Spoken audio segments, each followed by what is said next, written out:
Welcome back to the lab. Real short one today. It's a bit late. I've got to get inside. The longer the video is, the longer it takes to upload. So let's get cracking. Somewhere down in the abyss of the engine bay, that's the other Wiggins coupling thingy gone on there. See, we no longer have silicon couplers on our Turbotargers, so they can't go poppy bang bang at the racetrack and let us down. So those ones are sorted. Have not done anything with these ones yet. They probably should be alright, I think, but we'll find out. What I'll do is I'll get a spare one or two of those and have them set ready to go, so if we get to the track and we burst one, at least we'll have a spare. At the t'other end of the car, in that there hole there's another fan in there. See that? There's two fans in there now. There's a 14-inch fan and there's a 12-inch fan. When we went to Taupo, we just had the 14-inch fan in there. Now, the theory was, many theories actually, the theory was obviously when there's a fan in there, that can reduce the amount of airflow that you get in through the front, through the gaping big hole that we've got here, through our two radiators, and the bulk of it comes out through that vent in the top of the radiator, obviously. That was fine. Actual track temps were pretty good. We got a reasonable deal out of it. Ugly face. From one ugly face to another. So we were seeing, basically by the time the session started and you get into it, the static temp, I guess you'd call it, where it wanted to run at was 75, 80. That's fine. That's the thermostat that's in it. That's what we wanted to see.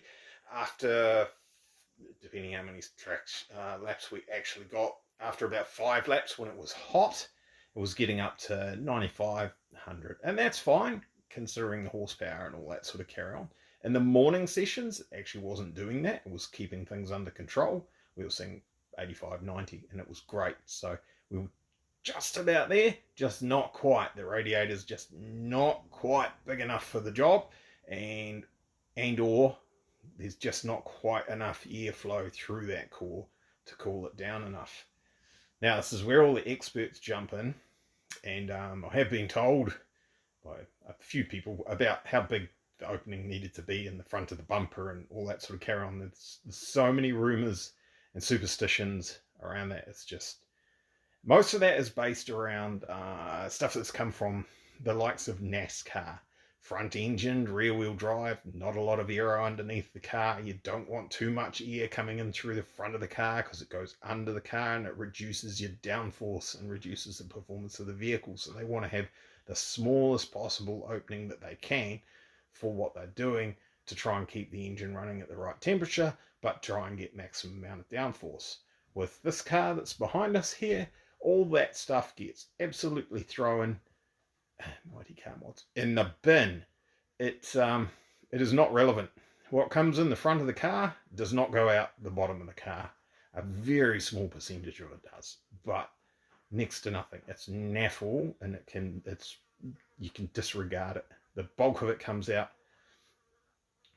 No wind tunnel testing bearing in mind, but it's pretty obvious. The bulk of it comes out the bonnet, the massive vent in the bonnet, and some holes in the sides at the top at the back where the firewall would normally meet with the struts. Interestingly enough, on these cars, they don't.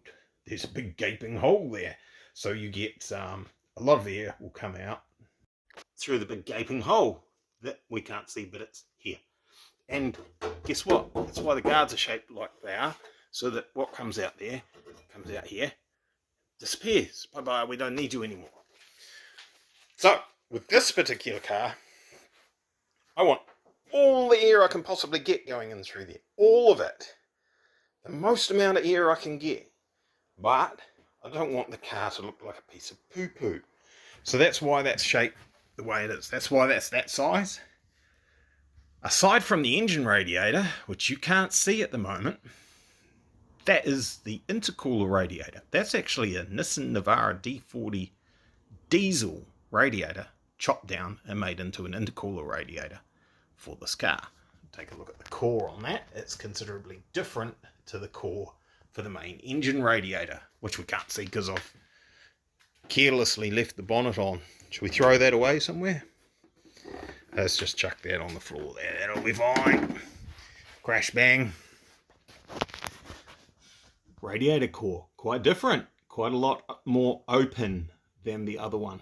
There's actually, believe it or not, the engine radiator is actually a smaller radiator than the intercooler radiator by volume. By surface area, not so much. By volume, definitely. So, what we were seeing, as I said, was on the hotter parts of the day, 95, maybe 100 on the track. I don't think it'll be much more than that. The problem was you could do a cool down lap and come into pits. It just wasn't bringing it down. It wasn't cooling it down. I wanted to come down so it would be all nice and cool, ready for the next session. We do have a lot of time between sessions with super laps, so it's no big deal. For some events that we've got coming up that we want to do, not so much. We want to be able to use the car as much as we can. So, 12-inch fan put alongside there to give it a hand to pull it down in pits, and that makes a massive difference in the amount of airflow.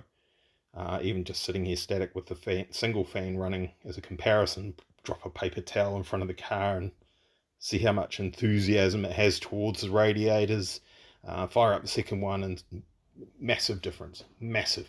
Because with the single fan, you get quite a bit of recirc going on in there, right? So you create a low pressure area in front of the main radiator, but it won't pull all the air through the secondary radiator, the intercooler one. So you'll create a low pressure there, high pressure there. So the air does this, doesn't get as much cooling as what it could do. You put two fans on there, both pulling the air through, massive difference to airflow, heaps more coming through the intercooler radiator, etc. Now you could put a shroud on there and do that, and that's detrimental to your airflow at high speed, so it would probably tend to overheat on the track. So that's why I've gone with what I've gone with there. Even after that, I guarantee there's people out there that'll try and throw me, oh, you need to do, blah, blah. Cool. Whatever. I'll do what I want to do. That's, at the end of the day, I'll do what works. And that's what was there. Worked in the mornings, not so much in the afternoon. So we were a few degrees away from having a system that was working perfectly. A 16-inch fan on there probably would have worked. I don't have a 16-inch fan sitting on my shelf. I had a 12-inch fan sitting on my shelf, so I used a 12-inch fan. They're so pretty, those wheels, aren't they? That distraction. Pretty. And the brake calipers. Pretty. That's enough for today, I think, guys. Time for a cold drink and all that sort of dinner, actually. Past 6 o'clock. It's dinner time. Thanks for watching.